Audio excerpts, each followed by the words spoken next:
Assalamualaikum warahmatullahi wabarakatuh. Saya Habib Hasbullah dengan NIM B1B1230061. Di sini saya akan menjelaskan tentang keuangan negara pada mata kuliah Tata Kelola Keuangan Pemerintahan. Kita mulai saja dari yang pertama tentang keuangan negara. Jadi secara pengertian itu sendiri bahwasanya keuangan negara adalah mencakup semua hak dan kewajiban yang dapat dinilai dengan uang, serta segala sesuatu yang dapat dijadikan milik negara terkait dengan pelaksanaan hak dan kewajiban tersebut. Hal ini termasuk kebijakan dan kegiatan di bidang fiskal, moneter, dan pengelolaan kekayaan negara yang dipisahkan. Jadi sudah jelas ya bahwasanya keuangan negara itu meliputi hak dan kewajiban.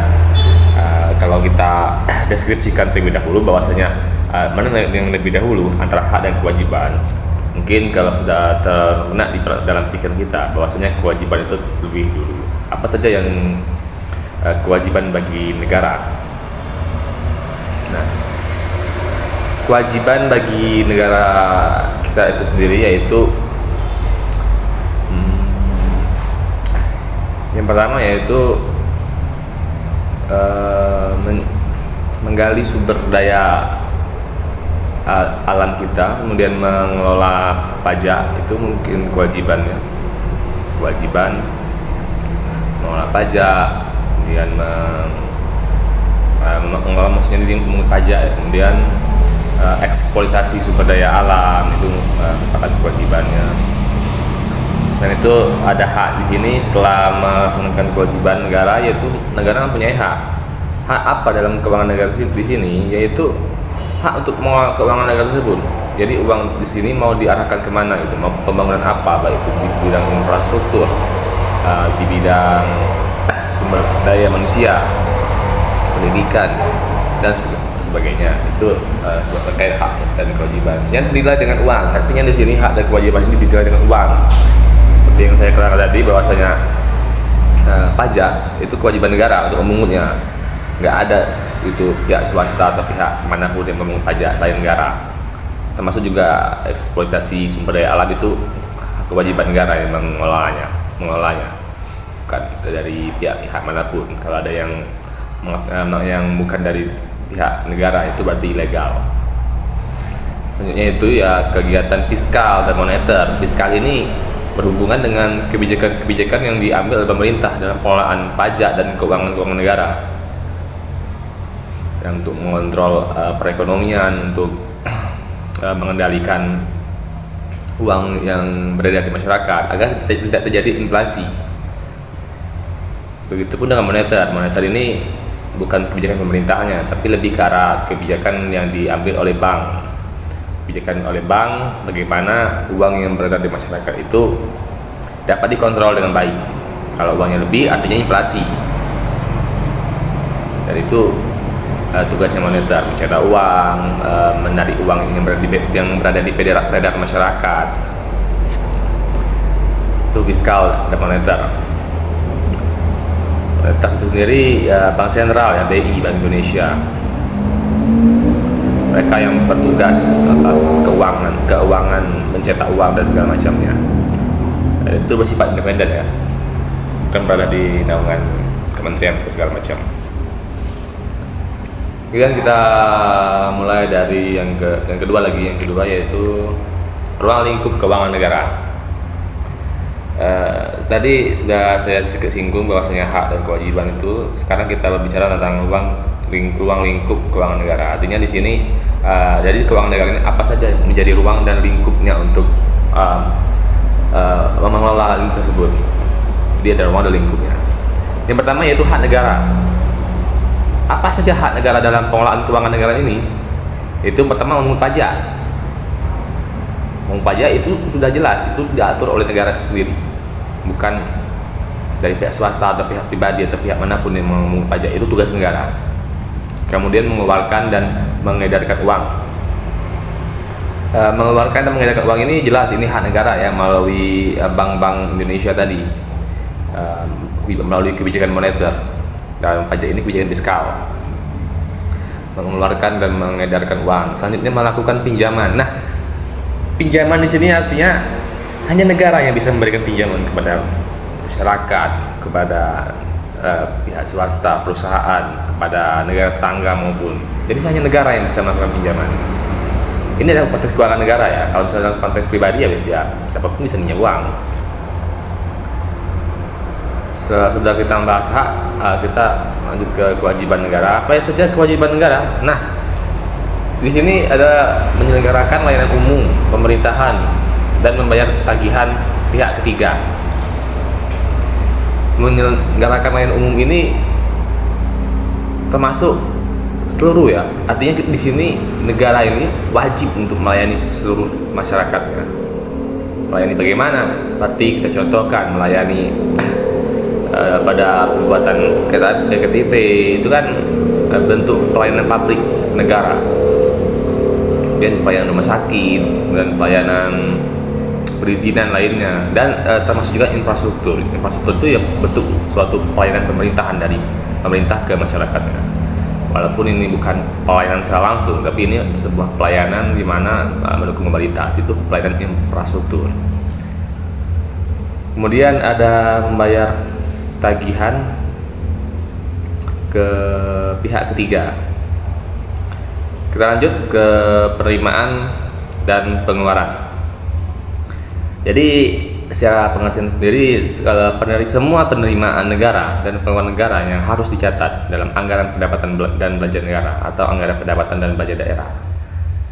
Jadi dalam lingkup keuangan negara ini ada penerimaan, ada pengeluaran, uang masuk, uang keluar. Jadi itu semua dicatat dalam APBN. Kalau sebelum adanya APBN itu adanya RAPBN ya, rancangan anggaran pendapatan dan belanja negara.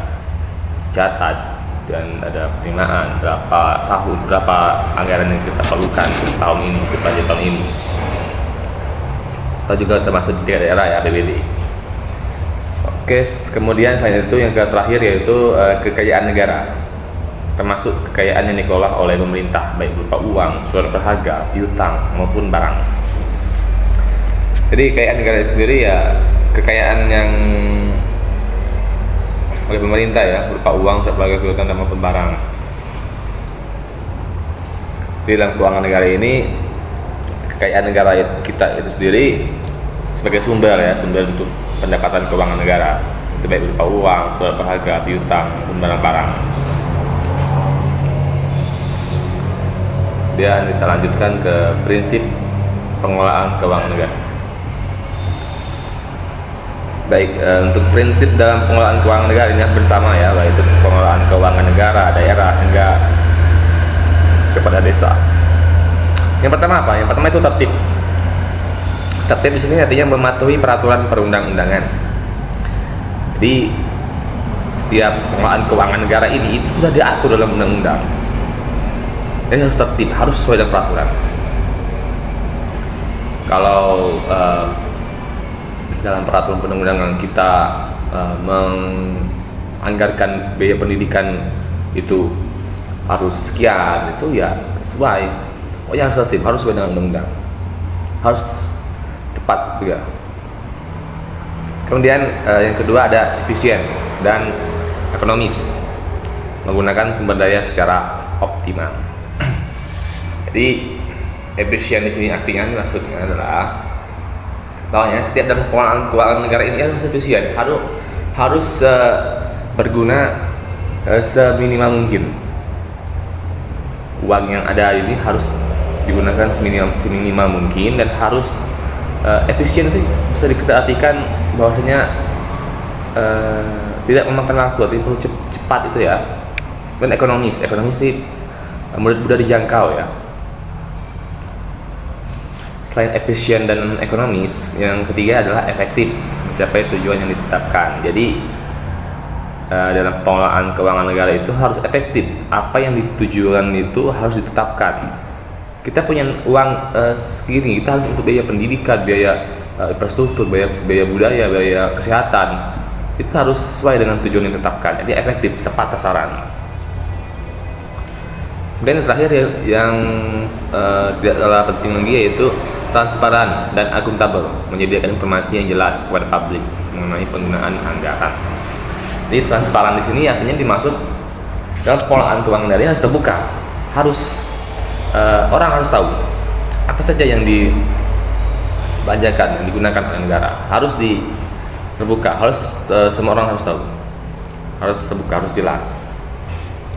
Kemudian akuntabel di sini artinya dapat dipertanggungjawabkan. Setiap pengelolaan keuangan negara ini, apa yang dibayar, apa yang dibelanja, apa yang dikeluarkan untuk membiayai negara ini, itu harus dipertanggungjawabkan, harus jelas. Jangan sampai kita mengelola keuangan ini, kita menggunakan keuangan negara ini, tapi tidak dipertanggungjawabkan. Jadi sama dengan itu sia-sia jadinya. Kita membangun sebuah pusat pelatihan misalnya dengan keuangan negara ya, dan tidak dapat dipertanggungjawabkan oleh negara, jadi sia-sia. Jadi harus akuntabel, harus jelas, harus dipertanggungjawabkan. Jadi itu ya bagian dari prinsip pengelolaan keuangan negara ini. Nah, kita lanjut pada struktur pengelolaan APBN ya. APBN itu sendiri anggaran pendapatan belanja dan negara. Jadi struktur yang pertama itu adalah pemerintahan pusat. Pemerintahan pusat di sini presiden sebagai kepala pemerintah pusat memiliki kekuasaan mengelola keuangan negara, dikuasakan kepada Menteri Keuangan. Kemudian Dewan Perwakilan Rakyat berperan dalam pembahasan dan persetujuan APBN. Dan yang ketiga adalah Badan Pemeriksaan Keuangan BPK melakukan pemeriksaan terhadap laporan keuangan pemerintah untuk memastikan akuntabilitas. Jadi sudah jelas ya dikatakan bahwasanya dalam pengelolaan APBN ini sendiri bahwa presiden itu sebagai pemegang kekuasaan tertinggi ya dalam keuangan negara ini. Apa yang dilakukan, apa yang dibutuhkan, apa yang direncanakan dalam APBN itu presiden yang memutuskan. Misalnya presiden menginstruksikan ya, ini kan dikuasakan kepada Menteri Keuangan, artinya APBN itu sendiri dibantu oleh Menteri Keuangan dalam mengelolanya. Jadi presiden itu memberikan kekuasaan kepada Menteri Keuangan ya untuk membantu pengelolaan APBN. Misalnya presiden menginstruksikan untuk APBN 2025 itu untuk makan gratis bagi anak sekolah. Itu presiden yang memutuskan, nantinya diinstruksikan kepada Menteri Keuangan. Kemudian lanjut ke DPR. DPR di sini berperan sebagai pembahasan dan persetujuan. DPR ini kan mewakili rakyat, artinya dalam rancangan APBN itu disetujui oleh DPR. Ini harus persetujuan DPR, karena pada konstitusi kita peran DPR itu ya sangat krusial dengan anggaran ini. Itu bagian persetujuan, mereka yang memiliki persetujuan. Kalau presiden mengatakan keuangan negara kita untuk planning A misalnya, terus DPR harus mengeluarkan statementnya apakah ini perlu disetujui atau mungkin dibahas ulang. Nah itu, jadi itu biasanya terjadi yang namanya situasi politik. Ini berhubungan dengan politik intinya dalam menentukan APBN ini politik maksudnya nanti. Dari politik mereka lah itu, cukup mereka yang paham. Kemudian yang ketiga yaitu Badan Pemeriksa Keuangan BPK. Jadi BPK ini tugasnya itu memeriksa keuangan.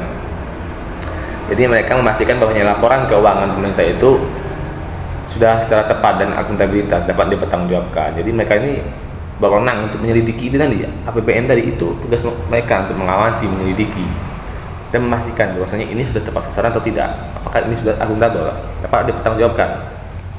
Jadi itu peran dari BPK.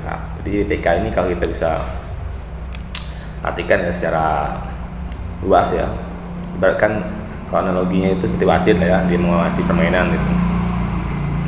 Kalau misalnya ada suatu pelanggaran, mereka harus tidak cepat gitu, harus mengambil tindakan. Ini dalam struktur APBN. Dan kita lanjut kepada siklus. Jadi dalam siklus APBN ini yang pertama yaitu menyusun rencana kerja. Kementerian atau lembaga menyusun rencana kerja anggaran, RKA, rencana kerja anggaran.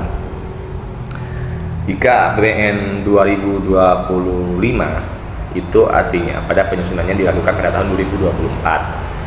1 tahun sebelumnya itu sudah direncanakan. Nah sini yang pertama itu tahap perencanaan. Jadi kalau APBN itu namanya RAPBN, rencana ya. Sini ada AK sama ada saja rencana kerja anggaran. Jadi Presiden, Menteri Keuangan, kemudian ya itu mereka membuat rencana karena Presiden tadi sebagai pemegang kekuasaan tertinggi ya dalam keuangan negara, dia merencanakannya dibantu dengan Menteri Keuangan. Di uang ini kita mau pakai untuk apa, mau untuk apa gitu, direncanakan sejak awal tahun sebelumnya. Setelah direncanakan, lanjut pada pembahasan RAPBN. DPR dan pemerintah membahas RUU APBN untuk disetujui. Jadi dalam DPR RI itu ada namanya bagian legislasi dan anggaran lah, pokoknya semacam komisi anggaran itu. Saya juga lupa, yang jelas DPR itu bersama pemerintah dia duduk bersama membahas RAPBN, rancangan anggaran pendapatan belanja negara. Jadi bahas apa yang kita perlukan, apa yang perlu kita setujui, apa yang perlu kita bahas ulang. Ini situ di bersama DPR, Menteri Keuangan, Presiden, mereka membahas dan menyetujui itu. Setelah dibahas pun udah setuju nih kan, lanjutnya pelaksanaan APBN. Pelaksanaan anggaran berlangsung dari 1 Januari hingga 31 Desember. Setelah direncanakan pada tahun 2024, terhitung sejak 1 Januari 2025 sampai 31 Desember 2025, maka APBN tersebut dilaksanakan. Sudah jelas ya, pada pelaksanaan ini sudah dibahas dan dilaksanakan. Seiring dengan berjalannya pelaksanaan, maka ada tahapan laporan realisasi semester 1. Jadi 6 bulan, hitungannya 6 bulan ya, semester.